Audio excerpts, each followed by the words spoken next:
Have you ever felt like conversations about privilege just turn into blame games, leaving everyone more confused than before? Privilege is a term that's thrown around a lot in social discussions and controversies these days.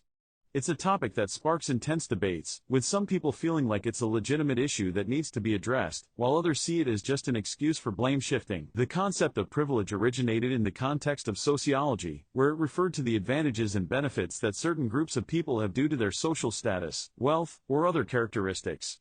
Over time, the term has evolved to encompass a broader range of issues, including those related to race, gender, sexuality, and more. Today, privilege is often used to describe the unearned advantages that people from dominant groups have over those from marginalized communities. Let's break down some of the key aspects of privilege and how it impacts society and individual accountability. One major point is that privilege can be invisible, even to those who have it. For instance, people who are white may not realize how their racial identity gives them advantages in areas like education, employment, or housing. Another point is that privilege can be cumulative, meaning that individuals can have multiple forms of privilege that intersect and compound, making it even harder for those without privilege to catch up. Privilege also affects how people are treated by institutions and individuals. For example, research has shown that job applicants with white-sounding names are more likely to get interviews than those with African American-sounding names. Similarly, students from wealthier backgrounds tend to have better access to quality education and resources.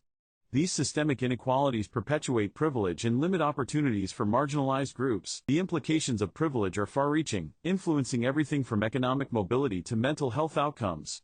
When people from privileged backgrounds start to recognize and understand their privilege, they can begin to use their advantages to help level the playing field. However, this requires a willingness to listen, learn, and take action. To illustrate this, consider the story of a wealthy businessperson who uses their influence to advocate for policies that benefit low-income communities.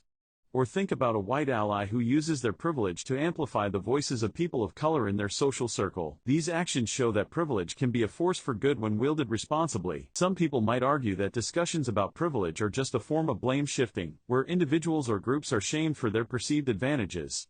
They might say that this focus on privilege detracts from more pressing issues or that it's just an excuse for people to avoid taking personal responsibility. In my view, understanding privilege is crucial for creating a more just and equitable society. It's not about assigning guilt or shame but about recognizing the systemic inequalities that exist and working to address them. By acknowledging and discussing privilege openly, we can start to break down the barriers that prevent people from achieving their full potential. If you're still thinking about what I just said, I want to hear from you in the comments below. Your thoughts and experiences are valuable, and I'm looking forward to reading them. If you're interested in exploring more topics like this, check out my other video on for a deeper dive into the conversation.